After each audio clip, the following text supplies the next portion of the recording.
New Explorer Corps, First Arm, Spinward Operations Area, System J5381, Planet B, March 16th, 3152. Stepping down the ramp from the Eulalia onto solid ground, Rin straightened her off-white jacket and took several deep breaths from the chilled atmosphere. Her captain's cap was snug on her tightly braided red hair, and her glasses high on the bridge of her nose.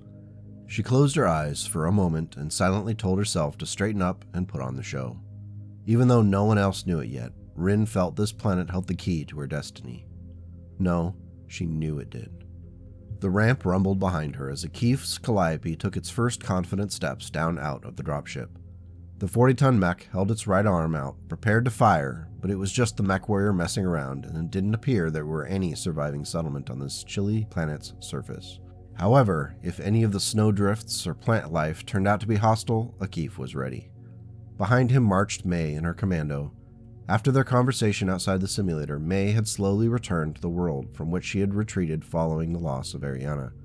Rin understood all of this and empathized with May. However, the last thing the mission could absorb was the loss of another mech or another team member.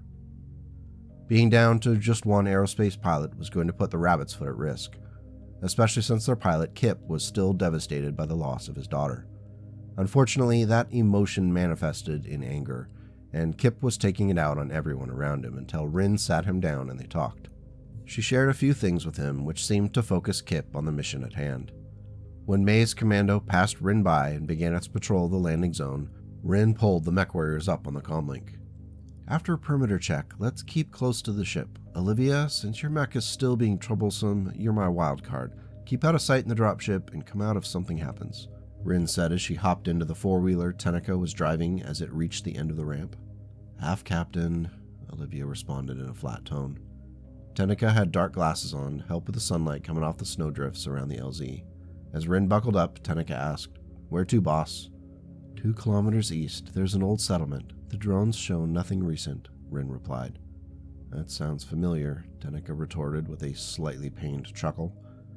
The vehicle handled the snowdrifts without issue as its wide tires helped it roll more on top of them than through them. Gradually, they reached the far end of the valley, surrounded by gentle icy hills. As Tenica stopped the vehicle, Rin took off her belt and stood up, looking out at what appeared to be a long-abandoned settlement made up of dozens of stone and brick buildings. Once out of the vehicle, the two walked up to the closest building, leaving fresh tracks in the light snow. This place looks like no one's lived here for 1,000 years, Tenica said, tugging her jacket a little tighter at the same time. Rin pulled out her tablet computer and flipped through something on it before responding, No one's ever lived here. How do you know? Tenica asked as she watched Rin step forward and start to slide her hand over the bricks as if she was looking for something. Rin smiled to herself as she looked for the mark. Her response came in the form of a strange chuckle. It's just a hunch. Tenica kept her eyes peeled and a rifle in her arms in a guarded position as they moved from building to building along the perimeter of the settlement.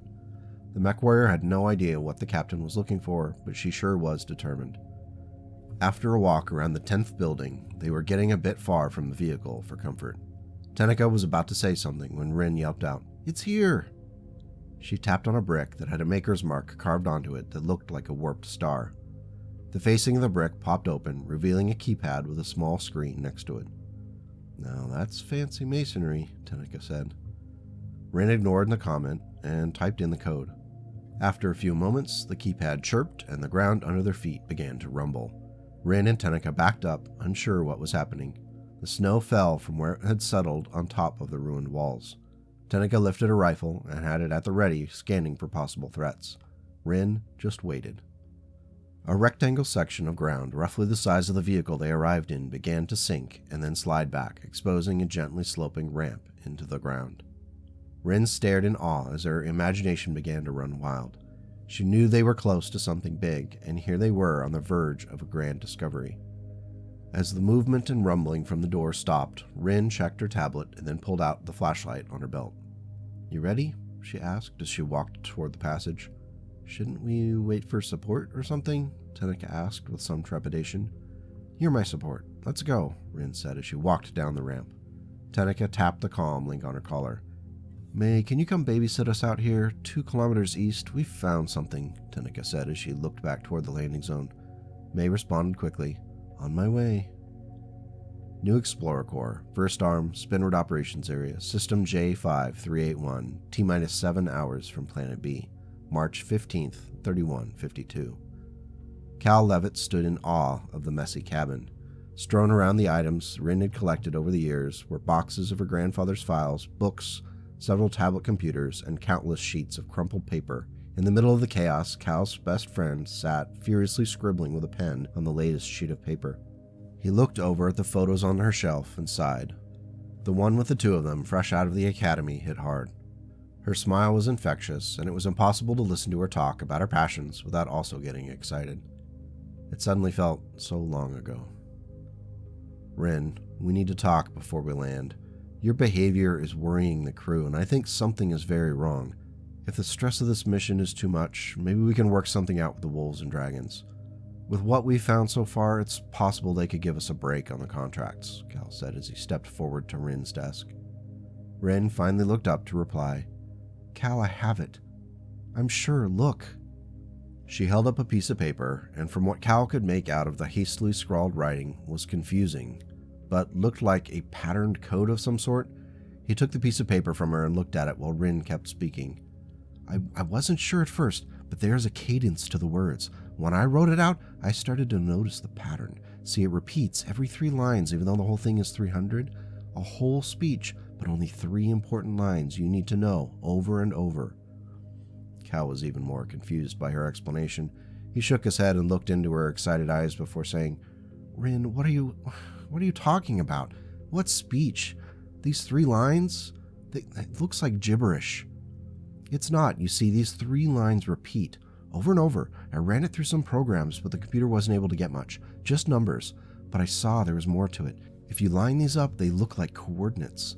Well, it doesn't look like it, but they are coordinates. We're here. They let us here, she said, looking more excited than she had been since dreaming up this mission. What do you think is down there, Rin? Cal asked as he looked into her almost crazed eyes. The solution, she replied, stepping back and starting to organize a messy desk. The solution to everything. Cal sighed again, looking back at the picture of the two of them on the shelf before responding. That's setting a high bar. Rin leaned forward a bit, put both hands on the desk, and said, You'll see.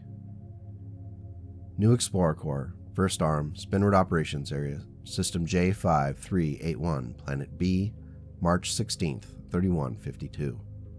The ramp Tenica and Rin walked down sloped a little more than switched back, which cut off most of the lighting from the surface. With their 2 flashlights, the pair slowly descended deeper into the poured Ferrocrete tunnel. Tenica was on edge after her previous experience planetside, but Rin was enthusiastically moving faster as they made their way down the passage. 3 more switchbacks brought them deeper and deeper into whatever this was, and Tenica didn't like it. Trying to raise the other mech warriors on the comlink was met with silence. Whatever this place was built out of was blocking their communications link. At least she hoped that it was what it was, and not some active jamming device. Finally reaching a flat surface, Rin was 5 meters ahead of Tenica and reached the door first. Roughly 2 meters by 3 meters, the metal door looked ancient. It was iron, lightly rusted, and had rivets in it instead of welds. The only modern thing about it was the keypad set in the Ferrocrete next to it. The one that Rin was frantically punching numbers into as Tenica walked up. The keypad chirped, and the door slowly strained against the grime and rust that had sealed it into place. You're gonna have to tell me how you got that code, Tenica said as she looked over at the near-ecstatic Rin. In good time. Just you wait, Rin said as she stepped into the space beyond the door. As the boots hit the floor on the other side, lights high above started to kick on automatically. Both Rin and Tenica had to shield their eyes for a moment from the intense glare. As Tenica's eyes adjusted and she peeked again, her mouth dropped open in shock. The underground hangar stretched more than 100 meters in each direction, with crates and vehicles scattered around in a haphazard mess. Though Tenica wasn't looking at any of that. Her dark brown eyes were fixed firmly on the massive battle mech standing motionless at the head of an arrow formation of other mechs in the hangar. Tenica tried to find the words to react properly to what she was seeing, but all that managed to escape her mouth was, "Whoa." Rin walked triumphantly forward with her hands jutting out in exuberant victory.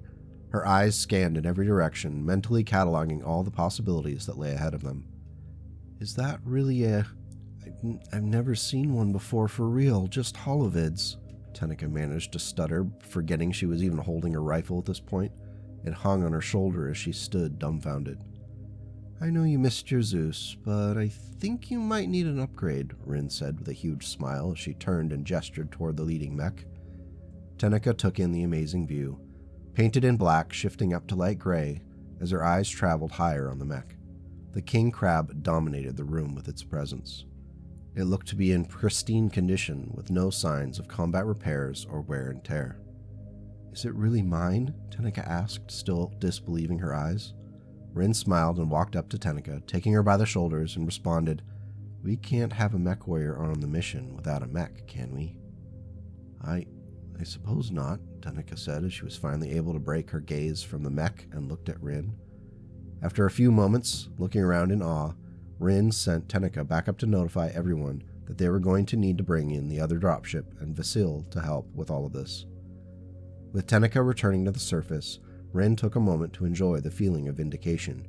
The items around her would be valuable beyond their physical use, as they were artifacts of a different time, a time full of possibilities, a time when the galaxy was almost made anew.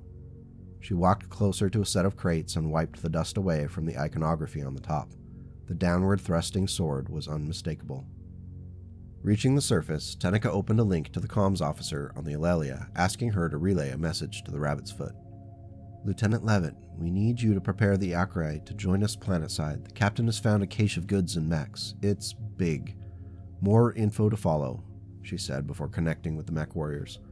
What's up, Tenica? Akif asked after Tenica's excited greeting. You're not going to believe it, but we found a king crab, she said. Really? May responded. That's not all. The captain wants Akif to come help out at the site. Olivia, you're on guard duty at the dropship, Tenica explained. Olivia's response was delayed and showed some hesitation before she said, Affirmative. 2 hours later, Akif watched from the command chair of his calliope as the central courtyard of the faux settlement slid open and the black and gray king crab slowly rose on the hangar's massive lifter. He struggled to find something clever to say and ended up just silently watching as it halted at ground level. During that journey up to the surface, May and Rin watched from below, proud that they were able to get the mech up and running. In the king crab's command seat, Tenica gripped the control sticks and gently pushed the foot pedal. The massive 100-ton battle mech slowly began to step forward, responding well to the commands. It was definitely going to take some getting used to, but already Tenica was in love with it. How is it? Akif asked to the open comlink. Tenica chuckled and replied, It's a bit slower than I'm used to, but she has got a lot of weight to throw around. The mech took several more steps forward and then increased its pace as Tenica carefully stepped around the ruined structures onto open ground. Akif walked the calliope up next to the mech and laughed as it was dwarfed by the king crab more than twice its weight. Well, you'll never have to worry about how to make an entrance now. Tenica smiled to herself as she looked down at the console, taking in all that the mech's systems had to offer. It was this feeling of power and control over destiny that she had lost when her Zeus was taken from her. The king crab lifted its arms, and she aimed her weapons at a distant crop of snow-covered trees. Testing the lock, Tenica resolved to never let anyone or anything take that feeling from her again. End Part 13. This week's episode's a little bit short due to the fact that I have a pretty nasty head cold. Please forgive the audio issues if there are any. My voice sounds a little off. Thanks as always for watching. Take care and go make the world a slightly better place today and tomorrow.